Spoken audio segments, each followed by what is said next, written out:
Hello बच्चों, आज की क्लास में हम स्टार्ट करने वाले हैं 11th क्लास की इकोनॉमिक्स। तो जो बच्चे 10th से नए 11th क्लास के अंदर आए हैं, जिन्होंने 11th की पढ़ाई अभी अभी शुरू करी है, तो उन सारे बच्चों को मैं बता दूं कि 11th क्लास का प्रॉपर सॉल्यूशन इस चैनल के ऊपर आपको मिलने वाला है, इकोनॉमिक्स से रिलेटेड, अकाउंट से रिलेटेड। तो सारे बच्चे ज्यादा से ज्यादा इस चैनल को सपोर्ट करें। तो अब मैं आपको बता दूं कि बच्चे जो नए आए हैं इकोनॉमिक्स पढ़ने के लिए, तो इकोनॉमिक्स बिल्कुल ही उनके लिए नया सब्जेक्ट है। इकोनॉमिक्स वो फर्स्ट टाइम इकोनॉमिक्स को यहाँ पर फेस कर रहे हैं। तो उन सारे बच्चों को बताऊं कि भाई इकोनॉमिक्स जो है, यहाँ पर हमारे को इकोनॉमिक्स की दो बुकें पढ़नी है। एक बुक का नाम है माइक्रो इकोनॉमिक्स और दूसरी बुक का नाम है हमारा स्टैटिक्स। तो दो बुकों की प्रॉपर वीडियोस इस चैनल के ऊपर आपको मिलने वाली है। क्योंकि इकोनॉमिक्स बिल्कुल नया सब्जेक्ट है, तो बिल्कुल बेसिक से स्टार्ट करूंगा।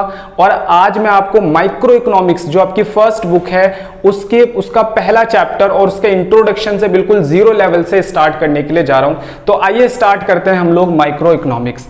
सबसे पहले बच्चों, माइक्रो इकोनॉमिक्स को पढ़ने से पहले हल्की सी इंट्रोडक्शन पढ़ लेते हैं। वैसे तो इसकी इंट्रोडक्शन बहुत ज्यादा है, बहुत सारे लोग हैं जिन्होंने अपना माइक्रो इकोनॉमिक्स में कंट्रीब्यूट करा है या इकोनॉमिक्स में कंट्रीब्यूट करा है, लेकिन हम उस पहले व्यक्ति के बारे में थोड़ा सा पढ़ लेते हैं जिसने इस इकोनॉमिक्स वर्ड का इस्तेमाल सबसे पहले करा, जिसने इसके ऊपर सबसे पहले बुक लिखी।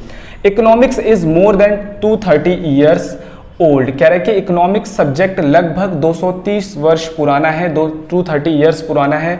इसमें Adam of Smith, who is known as the father of economics, वो सबसे पहले व्यक्ति एडम स्मिथ थे जिन्होंने इकोनॉमिक्स वर्ड का इस्तेमाल करा, इसलिए उनको हम फादर ऑफ इकोनॉमिक्स भी कह देते हैं। एक नंबर का क्वेश्चन आ जाता है, who is father of economics, तो लिखेंगे एडम स्मिथ। सेकंड नंबर पे बात लिखी हुई है, published his famous book. Economics के ऊपर जो सबसे पहली बुक आई वो एडम स्मिथ लेकर आए थे और उनकी बुक का नाम क्या था? An inquiry into the nature and causes of wealth of nation, जो आई थी 1776 के अंदर जो उनकी बुक आई थी। तो बुक का नाम अच्छे तरीके से सारे बच्चे याद रख लेना कि जो फादर ऑफ इकोनॉमिक्स थे या एडम स्मिथ थे, उनकी बुक का नाम क्या था। उसके बाद क्या हुआ? Over the year the subject has growing. भाई समय के साथ साथ सब्जेक्ट के अंदर क्या होता चला गया, कुछ चेंजेस आते चले गए। प्रिंसिपल्स जो थे या जो इसकी थ्योरीज थी वो एडवांस होती हुई चली गई। देखो इकोनॉमिक्स कोई ऐसा सब्जेक्ट नहीं है जस्ट लाइक फिजिक्स कि भाई फिजिक्स और मैथ्स जो है उनके प्रिंसिपल क्या है, बिल्कुल एक जैसे हैं। आप दुनिया में कहीं भी चले जाओ, उनके प्रिंसिपल्स बिल्कुल एक जैसे। लेकिन अगर हम इकोनॉमिक्स की बात करें तो इसकी प्रिंसिपल थोड़े से सॉफ्ट है, यानी कि इनके प्रिंसिपल्स में, इनकी थ्योरी में हल्का फुल्का डिफरेंस मिलता है जब हम अलग अलग देश में जाते हैं, क्योंकि हर देश का काम करने का तरीका अलग है, रूल रेगुलेशन अलग है, उनकी इकोनॉमी चलाने का गवर्नमेंट का तरीका अलग है। तो इनमें थोड़ा थोड़ा चेंज पाया जाता है। तो धीरे धीरे इकोनॉमिक्स सब्जेक्ट क्या होता चला गया, ग्रो होता चला गया टाइम के साथ। ठीक है, meet the over changing needs and situation face by the society. Society ने जैसे जैसे सिचुएशंस फेस करी उसके हिसाब से उन्होंने इकोनॉमिक्स सब्जेक्ट को ग्रो कर लिया। तो आज इकोनॉमिक्स सब्जेक्ट एक बहुत बड़ा सब्जेक्ट बन चुका है बच्चों, और हमारे देश के अंदर से भी बहुत बड़े बड़े इकोनॉमिस्ट निकले हुए हैं। अब समझना है बच्चों मीनिंग ऑफ इकोनॉमिक्स। अब यहां से हमारी इकोनॉमिक्स बिल्कुल शुरू हो चुकी है। तो ध्यान से समझना इकोनॉमिक्स का मतलब क्या होता है, इस सब्जेक्ट का मतलब होता क्या है, हम इकोनॉमिक्स को पढ़ते क्यों हैं। अब ध्यान से समझेंगे सारे बच्चे। देखो हर काम को करने के पीछे कुछ पर्पस होते हैं। अगर हम सिनेमा हॉल जाते हैं तो हमारा पर्पस होता है बच्चों मूवी देखना। अगर हम स्कूल जाते हैं तो वहाँ पर हमारा पर्पस होता है एक अच्छी एजुकेशन लेना। अगर हम हॉस्पिटल जाते हैं हमारा पर्पस होता है इलाज करवाना। हम कहीं पर भी जाते हैं बच्चों, उसका एक हर काम को करने के पीछे एक पर्पस होता है। सेम इसी तरीके से इकोनॉमिक्स को पढ़ने के पीछे भी एक पर्पस है। ठीक है, तो वो पर्पस मैं आपको एक छोटे से एग्जाम्पल से समझाता हूँ। मान के चलते हैं बच्चों हमारे पापा की सैलरी 20,000 रुपये है। ठीक है, एक बच्चा बोलता है कि भाई मेरे फादर की सैलरी 20,000 रुपये है। अब जब वो सैलरी लेकर आते हैं, या मैं मानता हूं कि मेरी फैमिली की सैलरी 20,000 रुपये है, तो सबसे पहले खर्चा होता है फूड के ऊपर, खाने के ऊपर। उसके बाद होता है हाउसिंग यानी कि रेंट के ऊपर। उसके बाद हमारा खर्चा होता है हेल्थ के ऊपर। उसके बाद होता है एजुकेशन के ऊपर। उसके बाद होता है क्लोथिंग के ऊपर। उसके बाद हम बोलते हैं मिसलेनियस। भाई फादर या फैमिली के पास 20,000 रुपये की सैलरी है। अब सैलरी आई, मैंने बोला कि लाओ एक काम करो 10,000 रुपये दे दो। दे सकते हैं क्या? नहीं दे सकते, क्योंकि बहुत सारी ज़रूरतें हैं। लेकिन एक बात है, मेरे पूरे फैमिली की सैलरी 20,000 रुपये है, यानी कि सैलरी कैसी है, लिमिटेड है, लिमिटेड यानी कि मैं बोल सकता हूं कि लिमिटेड सैलरी है हमारी फैमिली के पास। अगर यही सैलरी अनलिमिटेड होती, यानी कि इतनी सैलरी होती जो अनलिमिटेड है बिल्कुल, तो क्या वो 10,000 रुपये देने से पहले मुझे सोचते? 10,000 छोड़ो, 1,00,000 रुपए देने से पहले सोचते?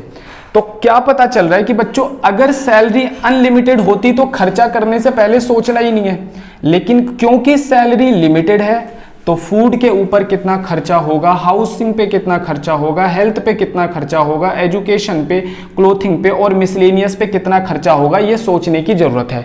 क्योंकि अगर आप एक जगह खर्चा बढ़ाओगे तो दूसरी जगह आपको खर्चा कम करना पड़ेगा। बात समझ में आ गई? एक वर्ड आपको समझा दिया कि सैलरी लिमिटेड है, और सैलरी लिमिटेड है इसलिए उसको सोच समझकर खर्च करना पड़ रहा है। बस यही से इकोनॉमिक्स शुरू हो जाती है। देखो बच्चों, हमारी इकोनॉमी के पास जो रिसोर्सेज होते हैं वो लिमिटेड होते हैं। हमारी इकोनॉमी के पास रिसोर्सेज कैसे होते हैं? लिमिटेड होते हैं। और हमारे देश के अंदर बहुत सारी कम्युनिटी के लोग हैं, गरीब लोग भी हैं, अमीर लोग भी हैं, अलग अलग धर्मों के लोग भी हैं, अलग अलग एज ग्रुप के लोग भी हैं। उन सारे लोगों की अलग अलग ज़रूरतें हैं, और देश के सारे लोगों की ज़रूरतों को हमें इस इकोनॉमी के लिमिटेड रिसोर्सेज से ही पूरा करना है। तो अगर हम इकोनॉमी के इस लिमिटेड रिसोर्सेज से जब हम सारे लोगों की वांट्स को क्या करते हैं, सेटिस्फाई करते हैं, जब हम इकोनॉमी के लिमिटेड रिसोर्सेज से हम अपने सारे लोगों की वांट्स को सेटिस्फाई करते हैं, तो इस प्रोसेस को हम इकोनॉमिक्स कहते हैं। बात समझ में आ गई होगी सारे बच्चों को। तो कहीं ना कहीं इकोनॉमिक्स दो वर्ड के आसपास घूम रहा है। एक है लिमिटेड रिसोर्सेज से क्या सेटिस्फाई करना, अनलिमिटेड वांट्स, लोगों की अनलिमिटेड वांट्स को सेटिस्फाई करना ही इकोनॉमिक्स है। Economics is the study of how people allocate their limited resources। कह रहा है लोगों के लिमिटेड रिसोर्सेज को किस तरीके से बांटा जाए in an attempt to satisfy their unlimited wants, कि उनकी अनलिमिटेड वांट्स पूरी हो जाए। इसको हम क्या कहते हैं? इकोनॉमिक्स। तो अब आपको ये पता चल गया होगा कि इकोनॉमिक्स तो आप घर में भी करते हो।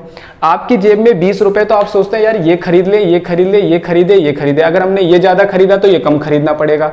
तो इकोनॉमिक्स आप बचपन से ही करते आ रहे हो, लेकिन आपको बस पता नहीं था। तो आज आपको पता चल गया होगा कि इकोनॉमिक्स नया सब्जेक्ट नहीं है। हम इकोनॉमिक्स पढ़ते हुए, हम इकोनॉमिक्स करते हुए आ रहे हैं। आज बस इस इकोनॉमिक्स को हमें पढ़ना शुरू करना है। बात समझ में आ गई होगी सारे बच्चों को।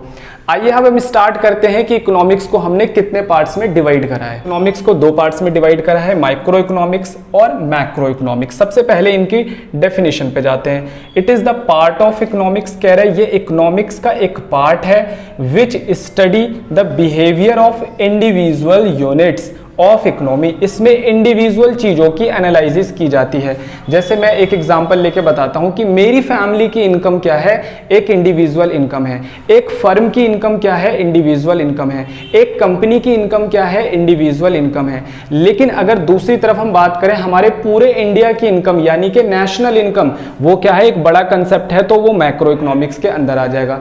इसी तरीके से बच्चों हम और एग्जांपल लेते हैं। मार्केट के अंदर जब किसी एक चीज की बात की जाए, जैसे कि कपड़ों की बात की जाए, जैसे कि खाने पीने की चीज की बात करी जाए, तो वो माइक्रो इकोनॉमिक्स का कंसेप्ट है। लेकिन अगर मार्केट की सारी चीजों की, इकोनॉमी के अंदर बिकने वाली सारी चीजों की बात की जाए, तो वो मैक्रो इकोनॉमिक्स का पार्ट है। अगर मैं बोलता हूं कि किसी एक चीज की कीमत में क्या हो गया, इंक्रीमेंट आ गया, जैसे मैं बोलता हूं टी के प्राइस बढ़ गए, तो टी के प्राइस बढ़ने या घटने की एनालिसिस क्या है, माइक्रो इकोनॉमिक्स।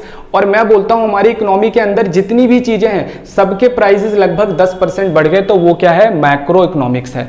तो अब इतनी बात आपको समझ में आ गई होगी। तो मैक्रो इकोनॉमिक्स में क्या कहता है, it is that part of economic theory which study the behaviour of aggregates economy as whole. इसका मतलब क्या है कि पूरी हमारी इकोनॉमी को एक मानकर उसकी बिहेवियर की एनालिसिस इसके अंदर की जाती है। अगले नंबर पे इसके टूल्स की बात करते हैं, क्योंकि अभी हमारी पहली क्लास है तो हमें ये सारी चीजें पता नहीं है, तो अभी थोड़ा थोड़ा आपको कोशिश करना है याद करने की। तो टूल्स में इसका मेन टूल्स होता है डिमांड एंड सप्लाई। आप इकोनॉमिक्स को जब पढ़ते हो तो डिमांड और सप्लाई के बिना आप कल्पना भी नहीं कर सकते कि आप इकोनॉमिक्स पढ़ सकते हो। तो इकोनॉमिक्स में हम इन दो वर्ड से बार बार परिचित होते रहेंगे जब हम आगे जाएंगे। तो इसमें माइक्रो इकोनॉमिक्स में टूल्स होता है डिमांड एंड सप्लाई, जबकि इसके अंदर टूल होता है एग्रीगेट डिमांड, यानी कि पूरी डिमांड, टोटल डिमांड, और एग्रीगेट सप्लाई। तो टूल्स में क्या डिफरेंस है, इसमें डिमांड एंड सप्लाई होता है, इसमें aggregate demand and aggregate supply होता है। अगले नंबर पे है बेसिक ऑब्जेक्टिव। माइक्रो इकोनॉमिक्स को क्यों पढ़ते हैं? माइक्रो इकोनॉमिक्स का मेन मोटिव होता है डिटरमाइन द प्राइस, यानी किसी भी कॉमोडिटी और सर्विस का प्राइस डिटरमाइन करने के लिए, निकालने के लिए हम माइक्रो इकोनॉमिक्स पढ़ते हैं, या फिर फैक्टर ऑफ प्रोडक्शन के प्राइस निकालने के लिए, फैक्टर ऑफ प्रोडक्शन को कितना पैसा देना है ये निकालने के लिए हम माइक्रो इकोनॉमिक्स पढ़ते हैं। जबकि इसका मेन ऑब्जेक्टिव क्या होता है? Determine income and employment level of economy. बात समझ में आ गई? इसका मेन मोटिव होता है हमारी पूरी इकोनॉमी के अंदर इनकम एंड एम्प्लॉयमेंट का लेवल कैलकुलेट करना। अगले नंबर पे है अदर नेम। बच्चों माइक्रो इकोनॉमिक्स का एक अलग नाम है जिसका नाम है प्राइस थ्योरी। माइक्रो इकोनॉमिक्स को प्राइस थ्योरी भी बोलते हैं और इसको हम बोल देते हैं इनकम एंड एम्प्लॉयमेंट थ्योरी। तो ये याद कर लेना आप सारे बच्चे। एग्जाम्पल में इंडिविजुअल इनकम, इंडिविजुअल आउटपुट, ठीक है। इसके एग्जाम्पल में हम बोल सकते हैं नेशनल इनकम, है ना, इसमें हम बोल सकते हैं नेशनल आउटपुट, और भी बहुत सारे एग्जाम्पल हो सकते हैं। डिग्री ऑफ एग्रीगेशन, इसकी जो डिग्री ऑफ एग्रीगेशन है यानी कि इसका जो क्षेत्र है वो लिमिटेड है, जबकि हम ऐसे ही बोल सकते हैं कि हमारी इकोनॉमी पे इसका लिमिटेड असर पड़ता है, लिमिटेड हमारे इकोनॉमी के ये लिमिटेड इफेक्ट करता है, जबकि ये हमारी पूरी इकोनॉमी को हाईएस्ट डिग्री पर क्या करता है? अफेक्ट करने का काम करता है। अब बच्चों ये वाली जो बुक है ये तो हमें 11th क्लास में पढ़नी है, पूरी सेपरेट बुक है। माइक्रो इकोनॉमिक्स हम पढ़ने वाले 11th में, हमारा ये सिलेबस है।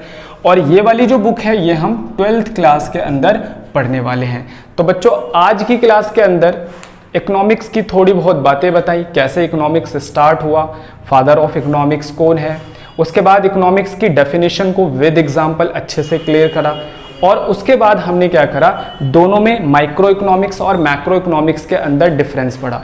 तो बच्चों ये सारे नोट्स अपनी कॉपी पे अच्छी तरीके से नोट कर लेना, बिल्कुल ऐसे ही एग्जाम के अंदर आपको लिख कर आना है।